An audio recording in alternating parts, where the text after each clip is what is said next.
When I talk about debt, in particular with the United States, but you can apply this to any country, I focus on the debt to GDP ratio because you can't really talk about debt in isolation without thinking about the capacity to pay the debt. In a simple example, if you have a $50,000 balance on your credit card and you're making $30,000 a year and trying to pay rent in New York, et cetera, good luck. You're probably going to go bankrupt or at least default on that card. But if you owe $50,000 on your credit card, but you're making $5 million a year, it's, you just write a check. It's no big deal. My point is you can't look at $50,000 debt and decide if it's a problem or not unless you compare it to the income. And if it's too low, it's a problem. And if the income's high, not a problem. So that's why you use the debt to GDP ratio. The U.S. just hit $31 trillion national debt, almost all of it in the form of U.S. Treasury securities. Not all of it. There are other obligations, but mostly U.S. Treasury securities. Well, is that a problem or not? One way to answer the question is compare it to GDP. Do the ratio. The answer is that ratio is now a little over 130%. At the beginning of the Trump administration, it was 106%. So Trump and Biden together have taken up 25 percentage points from 106 to 131. What was it in 1980 when Ronald Reagan was elected? The answer is 30%. 30% is completely comfortable. That's like the person with the $50,000 debt who's making millions. No big deal. 50%, yeah, getting up there. Angela Merkel and all her years in Germany, and there's a lot of research to back this up, says that 60% was the limit. And that's what the Maastricht Treaty that created the European Union and the European Central Bank, that was their goal. They said, don't go over 60%. If you do, you're expected to take measures, raise taxes or, reduce debt or reduce spending, do something to get that back down under 60%. What's the critical threshold where, water turns to steam or water turns to ice or something changes in such a way that it's not the same? It's radically different, but it happens very quickly. The best research says the answer is 90%. And your debt to GDP ratio goes to over 90%. Your multiplier of an additional debt goes below 1. So just to put that in context, at 30%, if I borrow $1 and spend $1, I might get $1.30 of growth. Assuming you spend it wisely. That's a big condition, but you borrow $1 and spend $1 and get $1.30 of growth. Okay, the debt was productive if you put it to good use. That $1.30 gets smaller and smaller. As you get closer to 90%, it goes to $1.20, $1.10, $1.05. Past 90%, you borrow $1 and you spend $1 and you only get 95 cents of growth. You don't get your dollar back in terms of GDP. And then 90% and 85%, et cetera. So 90% is the critical threshold. The U.S. is at 131%. Highest in history, which means we are well past the point where you can borrow your way to growth, where you can borrow your way out of a debt crisis. And we were heading for a debt crisis. Now, debt crises of that magnitude, by the way, if you ask a separate question, say, well, who else is at that lunch table? Who else has a debt to GDP ratio of about 130% or higher? The answer is Lebanon, Greece, Italy. Those are your mates at the lunch table. That's where the United States is. Now, Daphne Kelton, she's the big brain of modern monetary theory. She's a professor at State University of New York. She says it doesn't matter. They always point to Japan. Japan is at 280%, way past any member of the peer group. China's probably higher. China's a little more opaque because they are, but also they don't have as much national debt. If you look at the national debt to GDP, it's modest, but they have an enormous amount of provincial debt, and banking system is owned by the government or controlled by the government. When you throw in the bank debt, the state-owned enterprises, the provincial debt, and the government. So that's the real national debt. I was in south of Nanjing. They had these ghost cities. I went out to see them. They're real in the sense that, it's steel and glass and copper and cement and asphalt, and they got country clubs and hotels and luxury apartment buildings, etc. And then you look down the horizon, not too far, maybe 70 miles, there's another one. And then in the distance, there's another one. They're all empty. They're all empty. But you can create 20,000 jobs for 2 years if you do something like that, or 3 years or longer. But all that money's wasted. That's kind of, tells you a lot about China. But the point being, it was all debt financed and a lot else besides. Daphne Kelton says it doesn't matter because you're borrowing in your own currency. So if you're Argentine and you borrow in dollars and you print pesos, how are you going to pay the dollars back unless you have, huge trade surpluses, which they don't.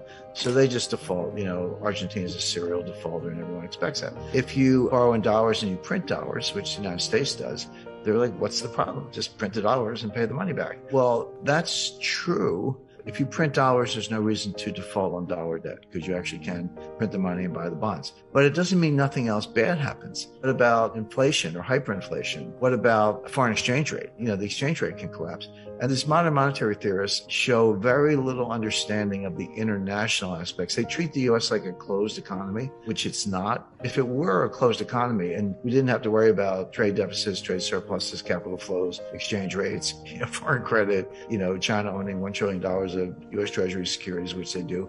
If you didn't have to worry about any of that, I think they'd probably still be wrong, but they'd have a better case. But you do. She says, well, we don't really need a bond market, a U.S. bond market. We only have a bond market as a favor to investors because it gives them a place to put their money. They say when inflation happens, raise taxes. By the way, they also say you don't need a tax system because if you can just print the money, why do you have to collect taxes? And their answer is, we collect taxes to redistribute income. Okay, well, at least they're honest. That's kind of a socialist model, but they're honest about it. If you ask the typical member of Congress to define modern monetary theory, they'll look at you funny. They've either never heard of it or they certainly don't know what it means, MMT, Acting in accordance with modern monetary theory. Whether they know it or not doesn't matter. The actual behavior, let's go back to COVID, as we talked about the debt to GDP ratio. So Trump put through a $2 trillion COVID relief package. And that was when, the Paycheck Protection Plan, that was $800 billion, and everyone got the $1,200 check. And then at the end of December, at the very end of the Trump administration, they did another $1 trillion almost. And that's when everyone got the $600 checks. And now you're up to $1,800. By the way, those checks, that is helicopter money. What the Fed does is nonsense. But when it's fiscal policy, not monetary policy, and you're handing out checks, that is helicopter money. And credit to Larry Summers for saying, you're going to get inflation out of this. Well, Biden comes into office in January 2021, and he's like, not to be outdone. He did his own COVID relief package. That was another $2 trillion. And that's when we all got the $1,400 checks. They handed them out. And then later that year, they did the $1 trillion infrastructure package. And then, just to top it off, what did we get recently was the just under $1 trillion Green New Deal, or I call it the Green New Scam. And the baseline budget deficit, before everything I just described, the baseline budget deficit was about $1 trillion a year. So take $1 trillion for 2020, 2021, add on, $2 trillion for Trump's first package, $1 trillion for his second one, $2 trillion for Biden's first package, $1 trillion for the Green New Scam, I think $1 trillion for infrastructure. That's $7 trillion on top of the $2 trillion baseline budget deficit. So that's $9 trillion piled on top of what was at the time about a $21 trillion national debt. So that's how we got to 30 trillion. That's how the ratio went from 106 to 131. These numbers are mind-boggling, and MMT says it doesn't matter. But it does matter, and it shows up the way I described earlier, which is it slows growth. You don't get growth. So best case for the U.S. is very slow, weak growth, which we saw from 2009 to 2019. Worst case is you throw a recession on top of that, which we're heading for, and the U.S. will be in fiscal distress. What was new beginning in 1989 was supply chain science. And it's a combination of algorithms, applied mathematics, increased computing power, linear programming, and other techniques that could expand and extend the supply chains greater than had ever been done before. And enormous thing, a lot of it, people know about just-in-time inventory. Like, I got a car assembly line, I got to put in the seats. I want the seats to show up like the morning that car gets to that point on the assembly line. So it's not sitting in a warehouse, not inventory, cuts costs, etc. Walmart invented something called cross-docking. Well, what's that? Well, it used to be a truck went to warehouse, unloaded, and another truck pulled up, and you loaded the truck, and it went away. Well, Walmart said, why don't we just go from truck to truck, skip the warehouse? And that's called cross-docking. And then a Walmart store or Home Depot or Lowe's or, others, the store is the warehouse. The reason they're so big is because they're warehouses. So it was like, okay, let's cut out the warehouse, etc. Let's go to China for cheaper labor. Let's consolidate our number of shipping lanes. Well, all that was done, and a lot more, for one reason, which was to cut costs, transportation costs, labor costs, energy costs, inventory costs, financing costs, etc. The problem was there was a hidden cost. While they were cutting all these visible costs and reducing the cost to the end consumer, there was a hidden cost, which was they were making the thing more and more frail, less resilient, less robust, etc., to the point where if one section broke down, the whole thing collapsed. I give an example like a loaf of bread. It's like, hey, I got a loaf of bread in the store. Maybe you don't now because of what's going on. Well, okay, but a loaf of bread comes from a baker. It needs a wrapper. They're going to be plastic or paper. It had to get there by a truck. Trucker had to take the bread from the baker to the distribution center or the store. The truck needs diesel. You need a truck driver. Someone's got to make the truck. Let's go over to the baker. Baked in an oven. Where'd the oven come from? Where did the manufacturer get the tempered glass and steel to build the oven? And you need energy to run the oven. And by the way, where did the baker get the flour? Got it from a mill. Where did the mill get it? They got it from a farmer who grew the wheat. That also had to be transported by train or truck from the farm to the mill. And then the farmer needs a tractor and diesel and harvesters and by the way, nitrogen fertilizer, which comes from Russia, et cetera. So the point being, there's an immense supply chain in a loaf of bread. When you go through, wrapper, baker, ingredients, wheat, farmer, transportation, et cetera, et cetera. And every link in that supply chain has its own supply chains of, where trucking firms get the truck drivers, et cetera. And I came to the conclusion of the supply chain is not part of the economy. The supply chain is the economy. There's nothing you can think of that doesn't have a supply chain behind it. Now, that's true. And then you stretch these things immensely to cut costs. You've created enormous fragility. And I'll give you a real concrete example. Germany's a major car manufacturer. You got Volkswagen, Audi, Porsche, and BMW, and others. There's several hundred miles of wire in a car, with all the controls and hydraulics, electronics, et cetera. You can't just throw the wires all over the car. There are conduits. There are plastic conduits that they install, and then they run the wires through it to wherever they need to go. Those conduits are made by a firm in Ukraine. Well, Ukraine's got a few problems right now, including war, and they can't get them. So BMW and Volkswagen had to shut down assembly lines for sophisticated automobiles, not because they couldn't get chassis or leather seats, because they couldn't get this plastic part. Because you got to put that on first, so you run all the wires through it. Okay, so war in Ukraine is a big subject in and of itself, but for the lack of a plastic part, a conduit, you had to shut down major automobile assembly lines in Germany. I could give 100 examples, but the point is, in the name of efficiency and lowering costs, we've created enormous fragility, and now it's all breaking down, and it's going to be a big job, 5 to 10 year job to put it back together. And then it kind of feeds on itself. It's what happens when systems like this broke down. So, for example, I like a particular brand of salsa, I like hot sauce. This is a real story. This happened. I go to the supermarket and there's none on the shelf. They don't have it. I go back the second time. They don't have it. I go back the third time. They got it in a case. There's like a whole case.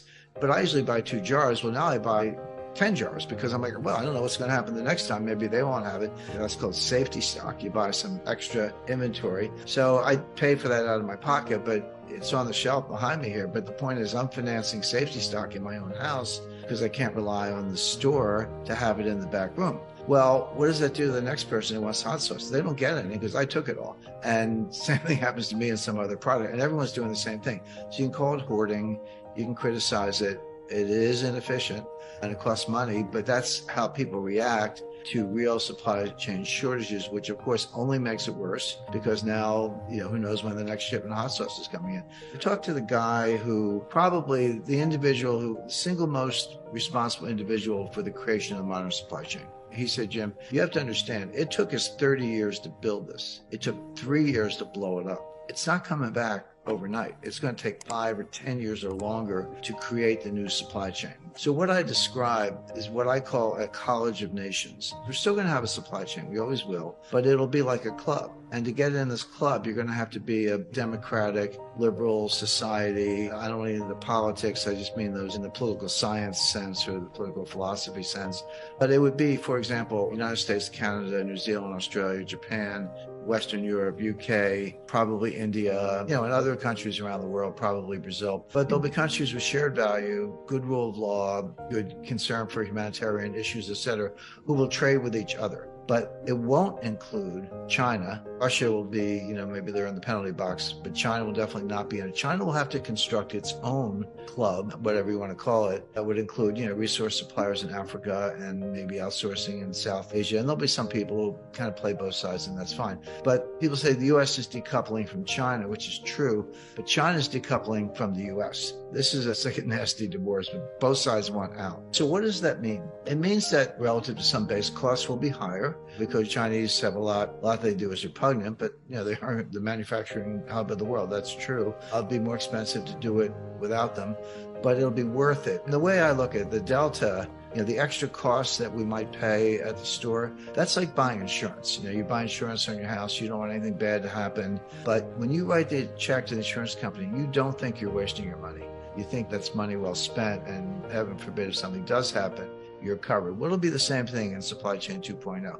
Things might be a little more expensive, but will be much more resilient, much more robust. I can give you concrete examples because I can tell you the theory all day long, but I think the examples are much more meaningful. So Taiwan Semiconductor Manufacturing Corporation, biggest and most sophisticated semiconductor manufacturer in the world, based in Taiwan, obviously, just announced two $10 billion plus fabrication plants that they're building in Arizona. So there's $30 billion plus going into new fabs, semiconductor fabrication plants, brand new, state of the art. It's going to take 3 to 5 years to build. Oregon and Arizona. Why aren't they building in Taiwan? Well, because Taiwan's in the crosshairs of China. And there's something called the U.S. military has a doctrine, they call it the broken nest theory. If China invades Taiwan, either the Taiwanese or the U.S. or both are going to burn Taiwan Semiconductor to the ground. They're going to destroy it because they don't want it to fall into the hands of the Chinese communists. Taiwan knows that's like, okay, we are one step ahead of the shoe shine. We're going to build new plants in the U.S. This is a concrete example of what I'm talking about, where we're still going to have semiconductor supply chains. They're going to have to get silicon and other components from somewhere, but it'll be this club, what I call the College of Nations. We're going to cut our ties to China. We already are. Many, many examples of this. So it won't be everything in the United States. We'll be sourcing in Australia and Japan and Germany, not China and not their allies.